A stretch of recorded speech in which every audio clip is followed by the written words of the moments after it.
morning, fellow Toastmasters. Did you know that 1 in 68 children are affected with autism every year?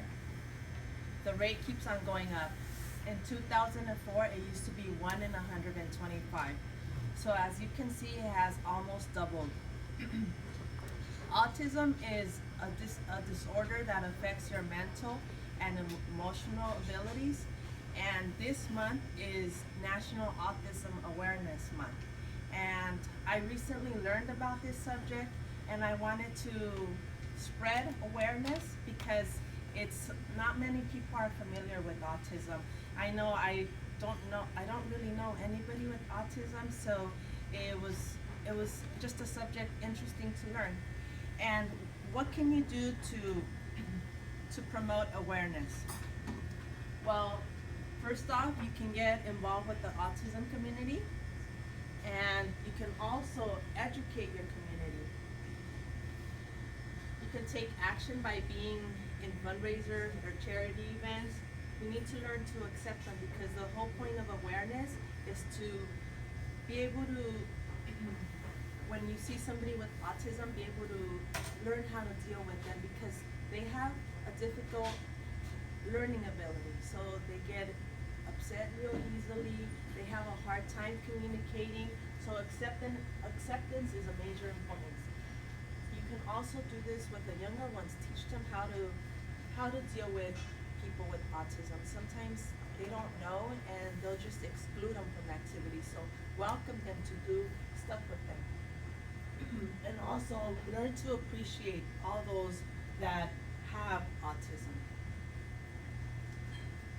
Now there's 3 different levels of autism. In the high functioning autism, they're about normal, but you can see something like learning disabilities, but they're super smart, and when they get older, they're going to be able to live and work independently. They're definitely above average IQ. They excel in math, art, and science. But when you get to the moderate autism, they have an average IQ, they have a mid-learning disability, they may be able to do a few things independently but still need some help. They have some mental disabilities, but they're still okay to communicate with people even though they still have some difficulty. And then there's a classic autism, which is the severe learning disability. They will definitely not be able to live independently. When they're adults, they're going to need help from someone.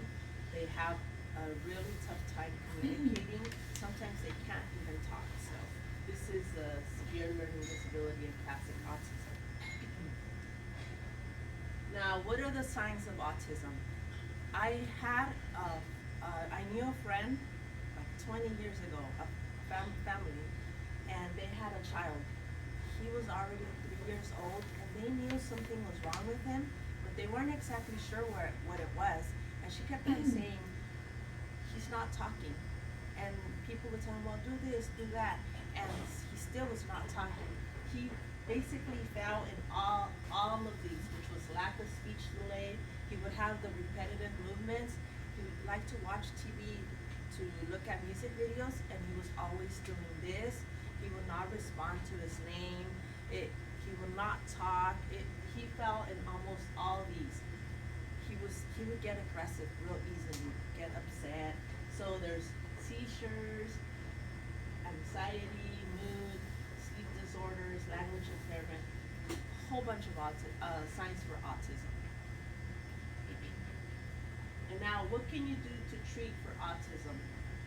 Behavioral, that will teach the person with autism how to manage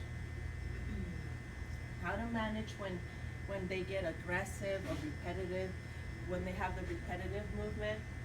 There's also medication treatment. There's play therapy, which will help them how to control their emotions, and in turn will help them to socialize and learn.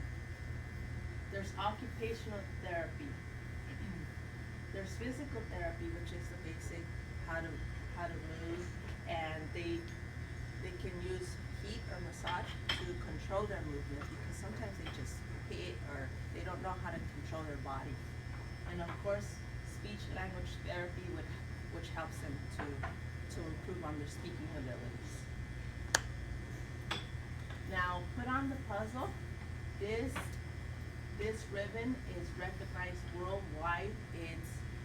It's well known by the autism community, and I really like this saying right here, which it says, the puzzle pattern of this ribbon reflects the mystery and complexity of autism.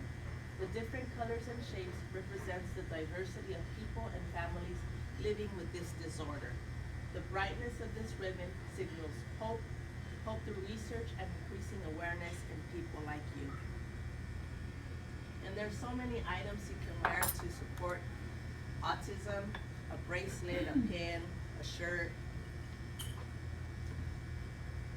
Now, what are other ways to support autism? You can obviously donate cash. You can also go shopping online. For instance, a lot of people use Amazon, Amazon.smile. You can select a charity of your choice. There's so many. I tried choosing one yesterday, and there's thousands of them. You can also be involved in fundraising events. Tomorrow, I will be participating in another CrossFit competition, and all proceeds for this competition are going to go to a autism foundation. You can also volunteer in a charity event. So you don't have to use money to support autism. There's so many ways. Even wearing a blue shirt, it supports autism. April 2nd is Autism Day, and a lot of people wear the blue shirt. I didn't know about that. I wish I would have known. And I learned about a school, the way they promote awareness, they continue wearing the blue shirt on Fridays for the whole month. And I hope that with all you learning about autism today, that you can promote awareness and spread the word and teach everyone to be aware, be understanding, and be able to support autism research. Thank you.